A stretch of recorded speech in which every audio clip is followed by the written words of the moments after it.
All right, with that, we're going to introduce our panel here. I'm going to let you guys tell a little bit about what you do in the music business once you get up there, and why we asked you to be on the booking panel. We have David Sanchez with Havok here, Chuck Hughes with Hillbilly Hellcats, and I never can say that fast. And David Barber, B-A-R-B-E-R, and Barb Dunmal, D-U-N-M-A-L-L, and she's with Limelight Booking Agency. Why don't you start a little bit, tell about your background in booking, and then we'll kind of go from there, okay?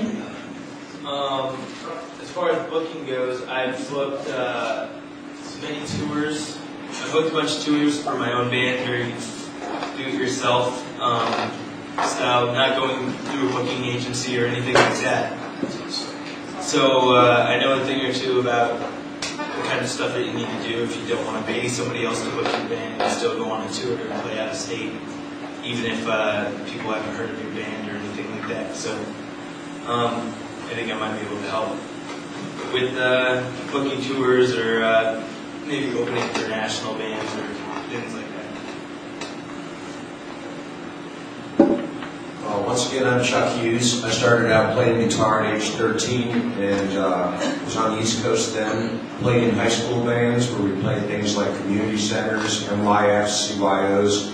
Those days churches had team organizations and most of them had dances on the weekends that you could play at. This organization here is kind of fulfilling the same function right now with the band camps that the municipalities and religious organizations used to do with teen clubs and stuff. Then I started playing in rock bands, and in those days you had to go to a club and find out when they had an audition. You had to go in and play an audition. And typically, back in the 70s and stuff, there was lots of clubs that hired the band for 6 nights a week or 2 or 3 or 4 at a time. And the goal of most bands then was to be able to play everything on the radio as close as possible to the radio, and to you play 6 nights a week for guaranteed pay, and you go from club to club like that. Those were original music was something that bands off in Los Angeles or New York did. You had no idea about what was involved in that. Making a living in those days was pretty much being a cover band for most places around.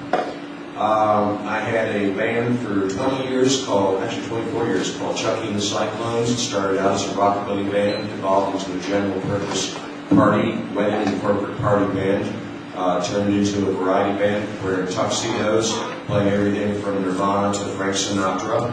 Our song list was driven by people's requests, totally cover band, and we made a lot of dough, and did that until I was just about to lose my mind.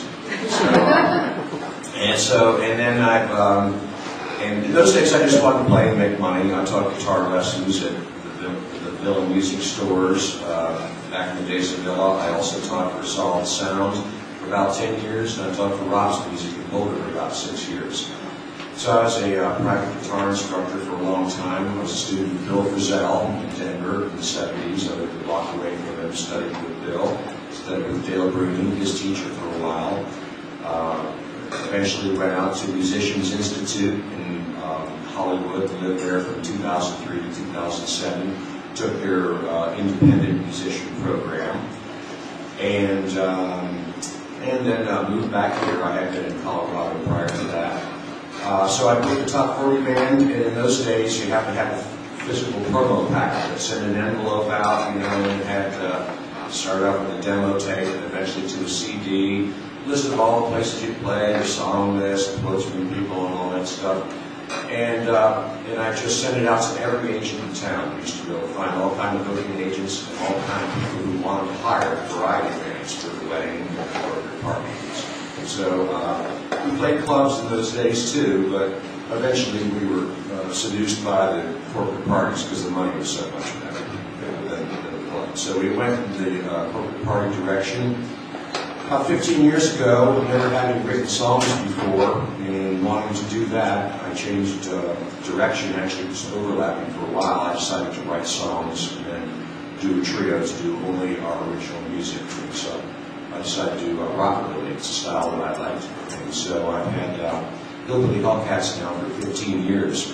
booking is much different now. I find a place that has bands that I think might be interested in ours, and I write an email message, either to their email or to their MySpace. Of course, MySpace is going downhill now, especially as a social network, but it still works as a band booking setup. So I just write Hillbilly Hellcats, available July 3, 4, 5. That's in the subject line. What your name of the band is and 3 dates to give them an option, so they can't say, "Oh, sorry, we're booked July 3rd, bye." So you give them an option of a few days. Then the next line in the message, I write 3-piece rockabilly. Then I write a la Reverend Horton, comma, Stray Cats, so they know what you sound like. Then I say Chuck Hughes, give them my phone number, so they have a way to call you on the phone to or text you. And then I send them a link. I'll give them a link to our MySpace page, a link to our Reverb Nation, and a link to, usually the MySpace is sufficient. When you're booking bands for the last 5 years, I've seen a trend. They say, do not send CDs, do not send promo package. A lot of them out there now specifically request to not receive any physical product. So I stopped that. I had an agent ask me yesterday, "Yeah, can you send me a promo package?" I said, "I'll send you our EPK, from Reverb Nation or Sonic Bids. It's a good idea. If you haven't signed up to be on, you should be on MySpace. You should have a band page on Facebook. You should have a page on Reverb Nation. You should have a page on Sonic Bids and a page on Broadjam." When someone looks to book you, what they want to know is, where are you playing and what do you sound like?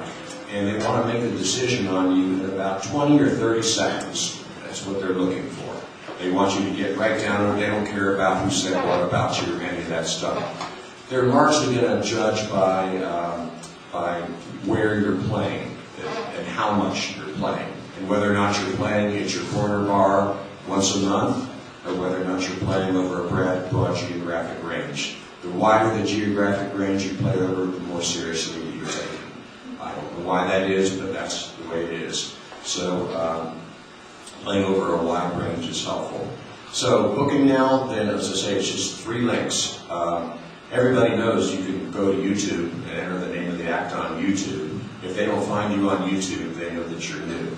Okay, so if you're new, then say, we're new, but if you have anything to hang your hat on, past history in another band, or, if you're co-writer with somebody, or you did studio work with somebody, something for them to refer to. If you're in a situation where you're saying, "Oh, we're a brand new band and have no credits forever. We've never actually seen a stage before. We're hoping to see one someday."